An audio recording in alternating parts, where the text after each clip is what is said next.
Hello everyone. My name is Smriti and today we are going to discuss about the topic Introduction and Overview of Immunology. आज हम बात करते हैं immunology के बारे में।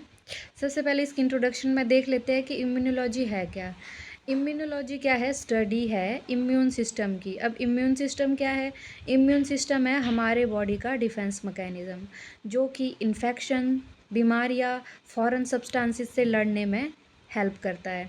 ये इंटीग्रेट होता है concepts from biology, medicine, biochemistry, genetics and microbiology. ये एक की रोल प्ले करता है हम जो बीमारियां हैं उनको समझने में, और जो वैक्सीन्स बनती है उनकी डेवलपमेंट में, allergy, auto immunity, cancer and transplantation जैसे टॉपिक्स को। ठीक है, इसका हिस्टोरिकल बैकग्राउंड देख लेते हैं।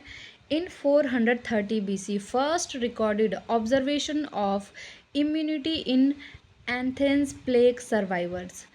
ठीक है, और जो आपका इन 1796 स्मॉल पॉक्स जो बीमारी है उसकी जो वैक्सीन है वो डेवलप की गई थी एडवर्ड जेनर के द्वारा।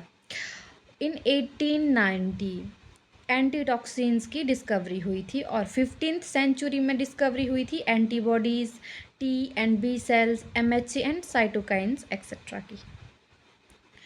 तो अब टाइप्स ऑफ इम्यूनिटी देख लेते हैं। इन सिंपल लैंग्वेज में आपको बताऊं, इम्यूनिटी जो डिफेंस मैकेनिज्म है बॉडी का वो टू टाइप्स की होती है। एक हो गया आपके पास इन्नेट इम्यूनिटी एंड दूसरा हो गया अडेप्टिव इम्यूनिटी। देखिए, इन्नेट इम्यूनिटी क्या है? जो जब बेबी का बर्थ होता है, हमारा बर्थ होता है, तो जो उसको बाय बर्थ जो एक डिफेंस मैकेनिज़्म मिला होता है किसी भी बीमारी से लड़ने की, जो उसके पास एबिलिटी होती है खुद की, उसको हम बोलेंगे इन्नेट इम्यूनिटी। और अडेप्टिव इम्यूनिटी क्या होगा? जब वो थ्रू आउट द लाइफ की जो एक्सपोज करेगा किसी भी एंटीजन या किसी भी बीमारी से, तो जो वो धीरे धीरे उसकी बॉडी में बिल्ट होगी उससे लड़ने की शक्ति। ठीक है, तो वो होगी अडेप्टिव इम्यूनिटी आपके पास। Innate immunity present from birth. ये क्या है? रैपिड रिस्पॉन्स होता है, और इसमें इंक्लूड होते हैं इन्नेट इम्यूनिटी में आपके पास physical barriers, phagocytic cells, natural killer cells and complement system. अब फिजिकल बैरियर में क्या आ जाता है आपके पास? जैसे कि हमारे पास बाय बर्थ क्या प्रेजेंट होता है? हमारी स्किन।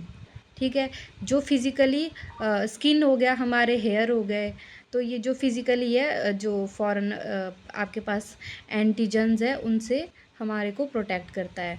अडेप्टिव इम्यूनिटी में आपके पास डेवलप्स आफ्टर एक्सपोजर। पहले हमें एक्सपोजर मिलना चाहिए किसी एंटीजन का, तभी अडेप्टिव इम्यूनिटी डेवलप होती है। ये क्या होती है? Very specific and long lasting. ये स्पेसिफिक होती है एंड लॉन्ग लास्टिंग होती है।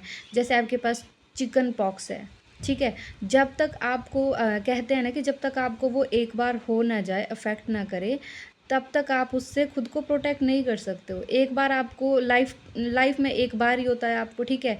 सेकंड टाइम में क्या है, वो आपको नहीं होता है क्योंकि आपने एक बार उसको फेस कर लिया होता है, जो कि अडेप्टिव इम्यूनिटी का सबसे बड़ा एग्जाम्पल है।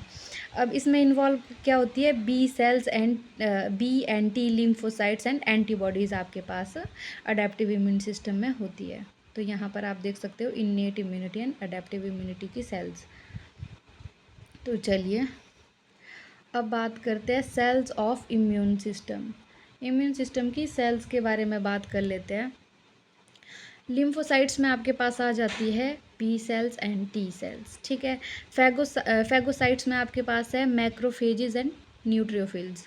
एंटीजन प्रेजेंटिंग सेल्स हो गई dendritic cells and macrophages.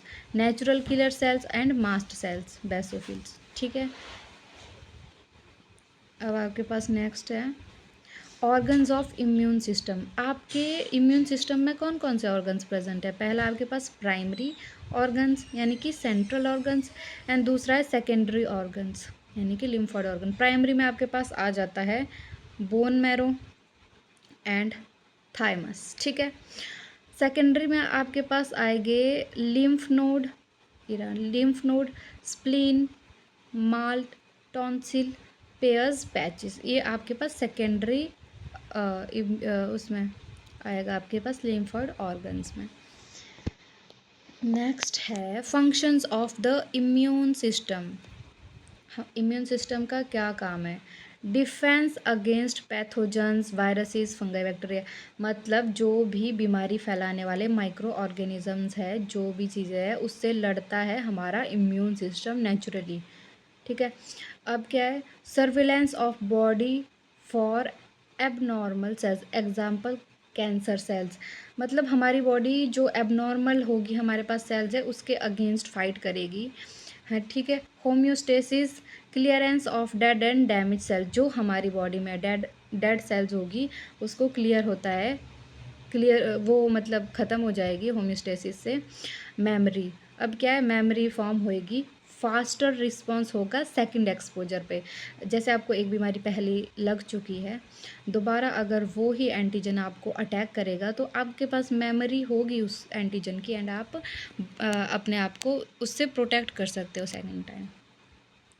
Branches क्या है इम्यूनोलॉजी की? देखिए इम्यूनोलॉजी की clinical immunology, immunopathology, immunogenetics, tumour immunology, transplant immunology and vaccinology. Clinical में आपके पास क्या है? इम्यून डिसऑर्डर एंड थेरेपी का होगा। ठीक है। इम्यूनोपैथोजेनोलॉजी में एलर्जीज़ वगैरह के बारे में होगा। इम्यूनोजेनेसिस में आपके पास होगा control of immune responses, genetic control of immune system. और ट्यूमर इम्यूनोलॉजी में कैंसर्स के बारे में, जो ट्यूमर फॉर्म होता है कैंसर में। ठीक है। ट्रांसप्लांट इम्यूनोलॉजी में organ rejection and compatibility. Vaccinology में वैक्सीन डेवलपमेंट। इम्पोर्टेंस क्या है इम्यूनोलॉजी की मॉडर्न मेडिसिन में? देखिए वैक्सीन डेवलपमेंट, जो कोविड-19 है उसमें बहुत ज़्यादा इंपॉर्टेंट रोल प्ले किया है। Monoclonal antibody therapy. ठीक है। मोनोक्लोनल एंटीबॉडीज़ क्या होती है?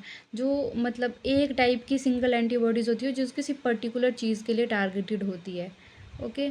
और आपके पास होगी cancer immunotherapy, diagnosis of auto immune and infectious disease. Auto immune disease में क्या होता है कि हमारी जो बॉडी के सेल्स है वो खुद को ही अटैक करना शुरू कर देती है। Okay. Allergy testing and management. तो समरी में हम बात करते हैं, इम्यूनोलॉजी हेल्प करता है अंडरस्टैंड करने में कि कैसे बॉडी का जो डिफेंस है, अडेप्टेशंस है वो कैसे याद रहती है। ठीक है। Central to medicine research and public health हो गया। A rapidly evolving field with huge implications for global health. तो इम्यूनोलॉजी का ये हम बहुत ज़्यादा हेल्पफुल जो ब्रांच है।